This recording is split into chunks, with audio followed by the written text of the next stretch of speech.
Hello అండి, ఈరోజు నా కర్రీ వచ్చేసి చుక్క కూర, ఎండు రొయ్యల కూర. ఎండు రొయ్యలు అయితే కొంచెం గోరువెచ్చటి నీళ్ళు కాసుకొని ఆ నీళ్ళల్లో కొంచెం నానబెట్టేసి 2 సార్లుగా శుభ్రంగా కడిగి పెట్టుకున్న రొయ్యలండి ఇవి. అలాగే చుక్క కూరను కూడా శుభ్రంగా కడిగి తరిగి పెట్టుకున్నాను. ఇంకా దీనికోసం ఒక టమాటా కట్ చేసి పెట్టుకున్నాను. అలాగే ఉల్లిపాయలు కూడా కట్ చేసి పెట్టుకున్నానండి. ఇంకా కొంచెం కొత్తిమీర, కొంచెం అల్లం వెల్లుల్లి పేస్ట్. అయితే నేను ముందుగానే పొయ్యి మీద బాండీ పెట్టుకొని 2 స్పూన్ల నూనె అయితే వేసుకొని నూనె అయితే కాగుతుందండి. సో ఇప్పుడు కాగే నూనెలో ఉల్లిపాయలు వేసేసి వేయించుకోవాలి. నా దగ్గర అయితే పచ్చిమిర్చి అవైలబుల్గా లేదండి, అందుకని నేనైతే పచ్చిమిర్చి వేసుకోవాలా. పచ్చిమిర్చి వేసుకుంటే ఇంకా బాగుంటుంది టేస్ట్. అయితే నా దగ్గర లేవు కాబట్టి నేను వేయట్లేదు.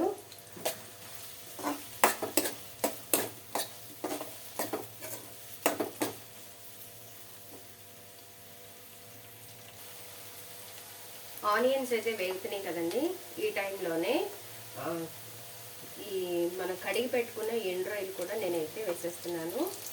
ఈ నూనెలోనే ఇవి కూడా వేగాలన్నమాట, అందుకని ఈ రొయ్యలు కూడా నేను వేస్తున్నాను. ఈ ఆనియన్స్తో పాటు ఇవి కూడా వేగుతుంది.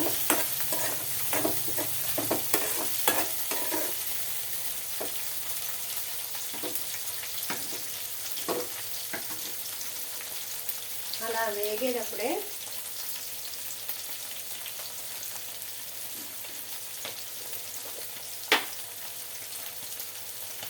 కొంచెం సాల్ట్ కూడా వేస్తున్నానండి. ఇక్కడ నేను కల్లుప్పు వేయట్లేదు, సాల్ట్ వేస్తున్నాను. కొంచెం మీరు ఆకుకూర కాబట్టి సాల్ట్ అయితే తక్కువే పడుతుంది, కాబట్టి కొంచెం చూసి వేసుకోండి. ఇక్కడైతే నేను సాల్ట్ రుచికి సరిపడా సాల్ట్ అయితే యాడ్ చేస్తున్నాను.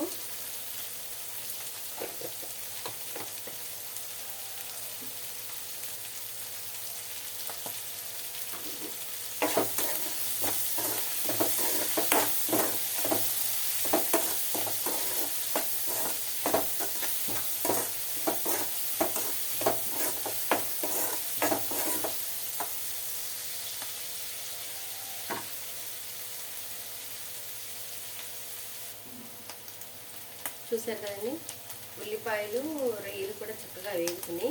ఈ టైంలోనే నేను 1/2 స్పూన్ అల్లం వెల్లుల్లి పేస్ట్ అయితే వేస్తున్నాను.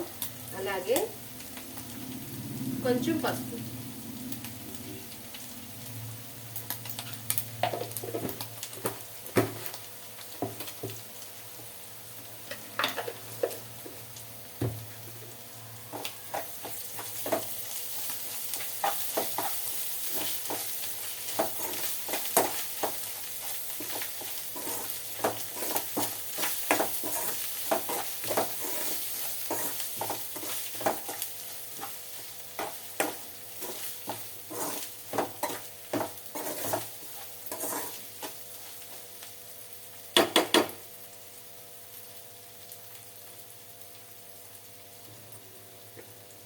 అల్లం వెల్లుల్లి పేస్టు, రొయ్యలు అయితే వేగినాయండి. ఇప్పుడైతే టమాటాలు ముందుగా కట్ చేసి పెట్టుకున్నాం కదా, వాటిని కూడా వేసి వేయించేసుకుంటున్నాను.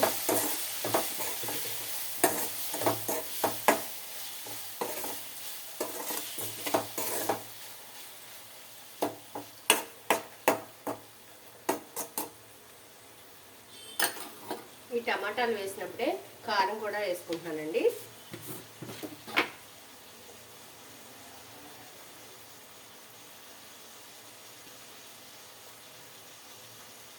ఒకటిన్నర స్పూన్ కారం అయితే వేస్తున్నాను. మీకు ఇంకా కొంచెం కావాలి అంటే వేసుకోండి. నాకైతే చుక్కకూర ఒక కట్టే కదా, ఒక కట్ట చుక్కకూరకి నేనైతే 1.5 స్పూన్ అయితే కారం వేసుకున్నాను. ఎందుకు అంటే కొంచెం రొయ్యలు కదా, నాన్ వెజ్జే కదా, సో కాబట్టి కొంచెం కారం అయితే బాగానే పడుతుంది కాబట్టి 1.5 స్పూన్ అయితే కారం వేసుకున్నాను. చుక్కకూర ఒక కట్టే కాబట్టి 1/2 స్పూన్ వేసుకున్నా సరిపోతుంది, కానీ నాన్ వెజ్ వేస్తున్నాను కాబట్టి కంపల్సరీ కారం అనేది ఉండాలి, లేదంటే నీచు వాసన వస్తుంది.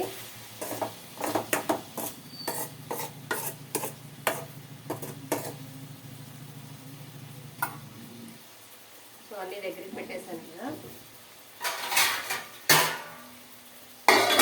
మూత పెట్టి ఒక 5 నిమిషాల పాటు ఉడకనిచ్చేద్దాం.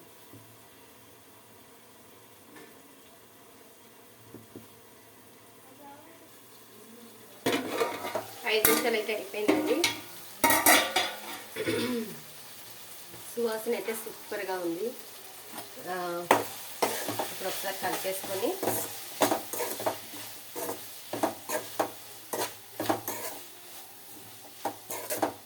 కొంచెం టమాటా మగ్గాలి. ఈ టైంలోనే మనము ఈ ఆకుకూర కూడా దీని మీద పెట్టేద్దామండి.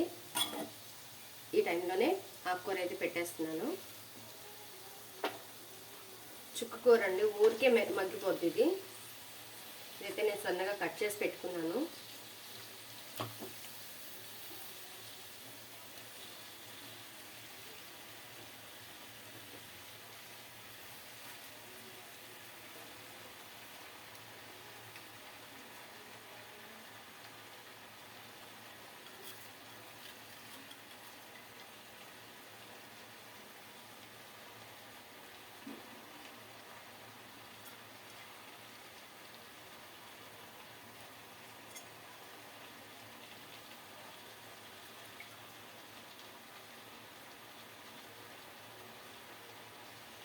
ఎంత ఒడిసి పట్టినా కూడా చూడండి నీళ్ళు ఇంకా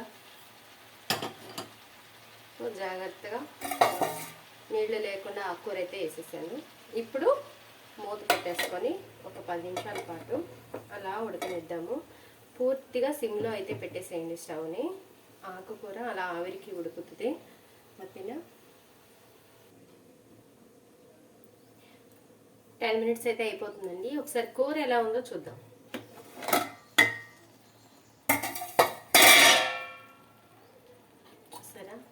చక్కగా ఆవిరికి మగ్గింది. ఇప్పుడు కూర అంతా కూడా ఒక్కసారి కలిపేసుకుందాం.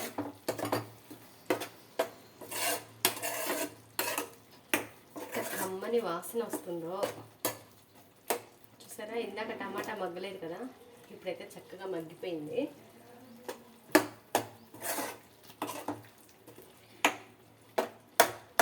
గోంగూర బాగా పులుపు ఉంటుంది. అమ్మో గోంగూర తినలేము అనుకునే వాళ్ళకి చుక్కకూర బెస్ట్ ఆప్షన్ అండి. చుక్కకూర కూడా గోంగూర లాగే పులుపు ఉంటుంది, కానీ గోంగూర అంత పులుపు అయితే ఉండదు. సో ఈ టమాటా యాడ్ చేసుకోవడం వల్ల చక్కగా గోంగూర టేస్ట్ని మార్పిస్తుంది అనమాట చుక్కకూర కూడా. కలిపేసుకున్నాం కదా, ఈ కూరని అయితే ఇప్పుడు ఒక 10 నిమిషాల పాటు చక్కగా ఉడకనిచ్చేద్దాం. అంతేనండి, ఎంతో టేస్టీగా ఉండే చుక్కకూర ఎండు రొయ్యల కూర అయితే అద్భుతంగా ఉంటుంది. మీరు కూడా ఒకసారి వండేసి తినేసి మీ కామెంట్స్ ద్వారా ఎలా ఉంది కర్రీ అనేది మీ కామెంట్స్లో నాకు చెప్పేసేయండి. ఓకేనా friends, thank you for watching.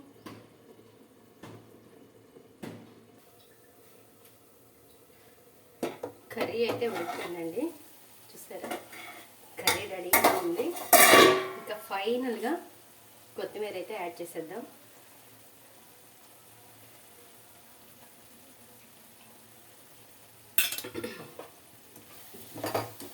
చక్కగా ఉడికిపోయింది కూర. ఇది రుబ్బాల్సిన అవసరం కూడా లేదు. చూసారా కూర ఎంత చక్కగా గ్రేవీగా వచ్చేసిందో.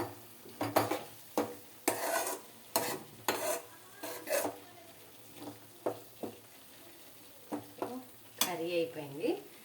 సో టేస్ట్ ఎలా ఉందో చూసేద్దామా. ఫస్ట్ అయితే స్టవ్ కట్టేసుకుందాం.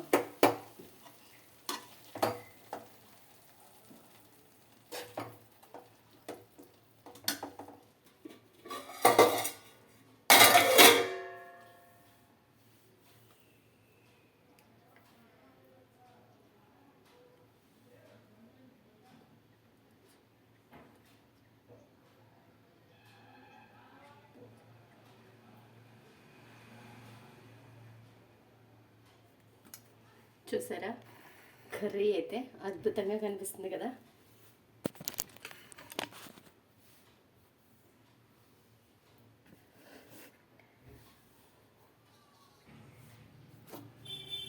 నేనైతే టేస్ట్ చూసి కర్రీ ఎలా ఉందో చెప్పేస్తాను.